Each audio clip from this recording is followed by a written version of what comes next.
జై శ్రీరామ్ నినాదాలతో సో ముఖ్యంగా కాలనీల్లో, విలేజెస్లో అన్ని ప్రాంతాల్లో వాళ్ళ కార్యక్రమాలు వాళ్ళు చేసుకుంటా ఉన్నారు. వాళ్ళ గుళ్ళలో, వాళ్ళ కాలనీల్లో, వాళ్ళ అపార్ట్మెంట్స్లో, వాళ్ళ గేటెడ్ కమ్యూనిటీస్లో ఇట్లా ఆల్ న్యూస్ పేపర్స్లో ఈ వార్త మనకి ప్రధాన వార్తగా ఉన్నది. అన్ని పేపర్స్లో ఇదే. సో అన్ని పేపర్లో బ్యానర్ ఐటమ్ అదిగదిగో అయోధ్యాపురి. సో రాష్ట్రాల ఈ వార్త రాశారు వీళ్ళు, ఒక్కసారి చదువుదాం. అదిగదిగో అయోధ్యాపురి, భారతావని ఆనంద లోగిలి. నేడు బాలరామయ్య విగ్రహ ప్రాణప్రతిష్ఠ, సంబరాలే ప్రతి ఇంట. అయోధ్య రాములోరికి ప్రాణప్రతిష్ఠ ఈనాడే. ఆ సుందర రూపుడు నడయాడిన నేలలో మందిర ప్రారంభోత్సవానికి రామచక్కని సుముహూర్తం ఈనాడే. హిందువుల కళ నెరవేరిన ఈ శుభతరుణంలో ఊపిరి నిగ్గబట్టి చూస్తున్న ఈ ఉద్విగ్న క్షణాల్లో జగదభిరాముడికి భూమిపై శాశ్వత నివాసం. హిందూ బంధువులందరికీ రాష్ట్ర శుభాభివందనం పేరుతో సో ఈ వార్త మనకి కనబడతా ఉన్నది. ఇదే ఆ బాలరాముడి విగ్రహము. విగ్రహ ప్రతిష్టాపనకి ముందే ఆ విగ్రహం యొక్క రూపం అన్నది బయటపడ్డది, మనం చూడొచ్చు. సో రాష్ట్రాల్లో ఆల్ న్యూస్ పేపర్స్లో ఈనాడులో ఇట్లా రాశారు. జగమంతా రామోత్సవం, అపురూప మందిరం నేడే ఆవిష్కృతం. అయోధ్యలో కొలువు తీరబోతున్న రామయ్య, సర్వాంగ సుందరంగా నగరం ముస్తాబు. ప్రాణ ప్రతిష్ఠ చేయబోతున్న ప్రధాని, ఇప్పటికే చేరుకున్న ప్రముఖులు, భారీ భద్రతా ఏర్పాట్లు. ఆదివారం రాత్రి విద్యుత్ దీపాల వెలుగుల్లో శోభాయమానంగా అయోధ్య రామ మందిరం. ఆ దృశ్యాలు ఒక్కసారి చూడొచ్చు మనం. ఇవాళ మధ్యాహ్నం 12:20 నుంచి 1 గంట మధ్య ముహూర్తాన్ని ఖరారు చేశారు. సో ఈ సుముహూర్తాన రాముడి విగ్రహ ప్రతిష్టాపన జరగబోతున్నది. 7,000 మంది అతిథులు రాబోతున్నారట. రామ మందిర ప్రారంభోత్సవానికి 7,000 మంది అతిథులను ఆహ్వానించారు. వారిలో 506 మంది అత్యంత ప్రముఖులు ఉన్నారు. రామ జన్మభూమి కోసం పోరాటం చేసిన వారిని ఈ కార్యక్రమానికి పిలిచారు. సినీ, వ్యాపార, క్రీడా ప్రముఖులను ఆహ్వానించారు. వీరిలో ఇప్పటికే చాలా మంది అయోధ్యకు చేరుకున్నారు. ప్రతిపక్ష నేతలను కూడా ఆహ్వానించినా వారెవరూ హాజరు కావట్లేదు. గడ్డకట్టే చలిలోనూ దేశం నలుమూల నుంచి పలువురు పాదయాత్ర ద్వారా సైకిళ్లపై, వాహనాలపై అయోధ్యకు చేరుకున్నారు. మతాలకు అతీతంగానూ పలువురు వచ్చారట.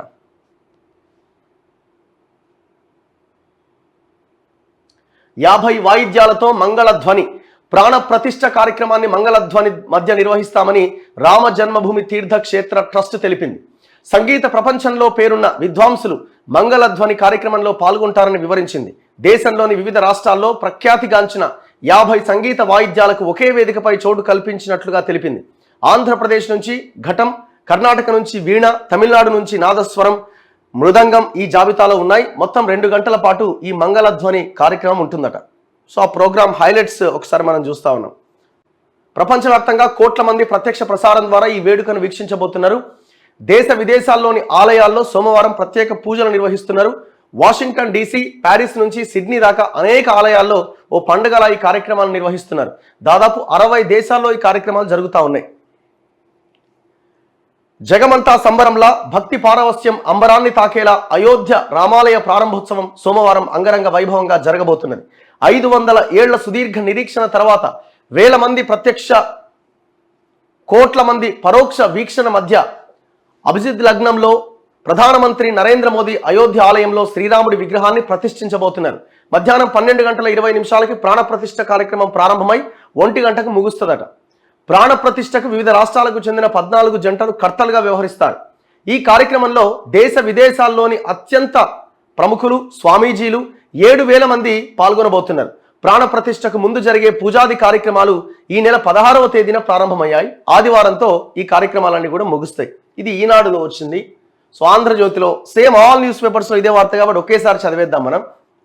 శ్రీరామ జయం. ఇది అయోధ్య ఆలయం. అయోధ్యలో బాలరాముడి ప్రాణ ప్రతిష్ఠ నేడే. ప్రస్తుతం భూతలం వరకే ఆలయం పూర్తయిందట. మొదటి అంతస్తులో రామ్ దర్బార్, అందులో రాజారాం, సీత. ఏడాది చివరికల్లా మొత్తం పూర్తి. అంటే మొత్తం ఆలయం పూర్తి కాలేదు. వీళ్ళు కాంగ్రెస్ అండ్ మిగతా పక్షాలు ఆరోపిస్తున్నది కూడా అసలు మీరు ఆలయమే పూర్తి కాకుండా ఎట్లా ఆలయాన్ని ప్రారంభిస్తారన్నది ఒకటి, ప్రధానమంత్రి ఎట్లా దానికి ప్రాణ ప్రతిష్ఠ చేస్తారన్నది రెండోది. ఈ కార్యక్రమాలతో వాళ్ళు ఈ ప్రోగ్రామ్కి మేము అటెండ్ కాము అని వాళ్ళు చెప్పారు. దీని మీద కొంత రాజకీయ దుమారం నడుస్తున్నది. సో ఏ రాజకీయ పార్టీ వాళ్ళ లైన్లో వాళ్ళు ఆలోచిస్తుంది. ఇదంతా కూడా పొలిటికల్గా రాబోయే ఎలక్షన్స్ కోసం బీజేపీ వాడుకుంటున్నది అన్నది కాంగ్రెస్. లేదు లేదు మీరు అసలు ఐడియాలజీకే మీరు వ్యతిరేకం, హిందువులకు వ్యతిరేకమని కాంగ్రెస్ మీద బీజేపీ వాళ్ళు ఇట్లా రాజకీయ చర్చ కూడా సాగుతూ ఉన్నది, విమర్శలు కూడా కొనసాగుతూ ఉన్నాయి. రామసేతు వద్ద ప్రధాని అట, సేతు బంధన తీర్థంలో ధ్యానం, సముద్ర స్నానం, శివుడికి పూజలు, కడలి ఒడ్డున ప్రాణాయామం, కోదండ రామాలయంలో ధ్యానం, పవిత్ర జలాల కలశంతో ఢిల్లీ కట. ఇట్లా నెక్స్ట్ దిశ అన్ని పేపర్స్లో ఇదే వార్త మనకి ప్రధానం. ప్రాణ ప్రతిష్టకు వేలాయి, దాదాపు 30,000 మంది పోలీసులు ఇందులో పాల్గొంటారట. 10,000 సీసీ కెమెరాలు ఉన్నాయట. 10,000 సీసీ కెమెరాల మధ్య ఈ అద్భుత కార్యక్రమం జరగబోతున్నది. దాదాపు 1,100 టన్నుల పూలట, అంటే 1,100 టన్నుల పూలు ఈ పూజా కార్యక్రమం కోసం వినియోగించబోతున్నారు. 10 లక్షల దీపాలతో అలంకరణ చేస్తున్నారట. 10 lakhs.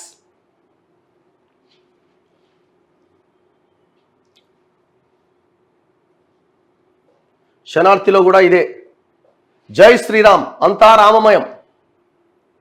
ఇవాళే అయోధ్య బాలరాముడి ప్రాణ ప్రతిష్ఠ.